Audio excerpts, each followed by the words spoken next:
नमस्कार शेतकरी बांधवांनो, तुमच्या सर्वांचं आपल्या माझी माहिती या यूट्यूब चॅनलवर स्वागत करतो। मित्रांनो, राज्यातील शेतकऱ्यांसाठी आनंदाची बातमी आहे। कर्जमाफी योजनेला आता EC देखील मंजुरी मिळालेली आहे। अखेर आता ही मंजुरी मिळाल्यानंतर शेतकऱ्यांना काय फायदा होणार आहे, कर्जमाफी कधीपर्यंत होणार आहे, सविस्तर माहिती आपण जाणून घेऊयात। व्हिडिओ शेवटपर्यंत बघा आणि आपल्या माझी माहिती या यूट्यूब चॅनलला सबस्क्राईब करा। शेतकरी बांधवांनो, राज्यातील शेतकऱ्यांसाठी एक दिलासादायक बातमी समोर आली आहे। विधान परिषद निवडणुकीमुळे लागू झालेल्या आचारसंहितेच्या पार्श्वभूमीवर कर्जमाफीची प्रक्रिया रखडण्याची चर्चा सुरू होती। मात्र केंद्रीय निवडणूक आयोगाने या योजनेला मंजुरी दिल्याने कर्जमाफीच्या अंमलबजावणीचा मार्ग मोकळा झाला आहे। त्यामुळे 30 जूनपूर्वीच शेतकऱ्यांच्या खात्यात दिलासा पोहोचण्याची शक्यता वर्तवली जात आहे। दरम्यान 2 लाखांची कर्जमाफी ही शेतकऱ्यांची थट्टा असल्याची टीका काँग्रेस नेते विजय वडेट्टीवार यांनी केली आहे। मित्रांनो, महाराष्ट्रात सध्या विधान परिषदेची धूम सुरू आहे। त्यामुळे राज्यात निवडणूक आदर्श आचारसंहिता लागू आहे। त्यामुळे राज्य सरकारने जाहीर केलेला शेतकरी कर्जमाफीचा निर्णय या आचारसंहितेत अडकवण्याची शक्यता होती। राज्यातील लाखो शेतकरी या निर्णयाकडे आशेने पाहत असताना कर्जमाफीचा निर्णय आणखी लांबणीवर पडण्याची शक्यता व्यक्त केली जात होती। राजकीय वर्तुळातही ही चर्चा रंगली होती। विशेषतः सरकारने यापूर्वीच कर्जमाफी संदर्भात पात्र शेतकऱ्यांची माहिती संकलित केली करणे, बँकांकडून थकीत कर्जाचा तपशील मागवणे तसेच आर्थिक तरतूद करणे आदी कामं सुरू झाले होते।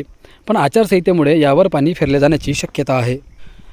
पण आता या निवडणूक आयोगाने राज्य सरकारला शेतकरी कर्जमाफीचा निर्णय राबवण्यास मंजुरी दिली आहे। त्यामुळे शेतकऱ्यांना 30 जूनपूर्वी या योजनेचा लाभ मिळण्याची शक्यता वाढली आहे। विशेष म्हणजे राज्याचे कृषी मंत्री दत्तात्रय भरणे यांनी 2 दिवसांपूर्वीच राज्यात निवडणुकीची प्रक्रिया सुरू असली तरी शेतकरी कर्जमाफीच्या निर्णयाचा त्या कोणताही अडथळा येणार नसल्याचे स्पष्ट केले होते। तसेच सरकार पात्र शेतकऱ्यांना दिलासा देण्यावर ठाम असल्याचेही ते म्हणाले होते।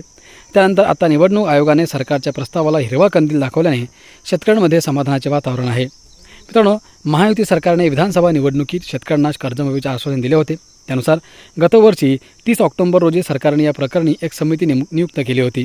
या समितीने 6 महिने अभ्यास करून आपला अहवाल मुख्यमंत्र्यांकडे सोपवला।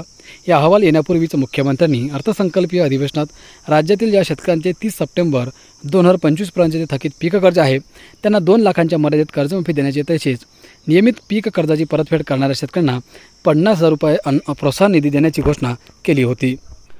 काँग्रेस नेते विजय वडेट्टीवार यांनी या प्रकरणी सरकारवर निशाणा साधला आहे।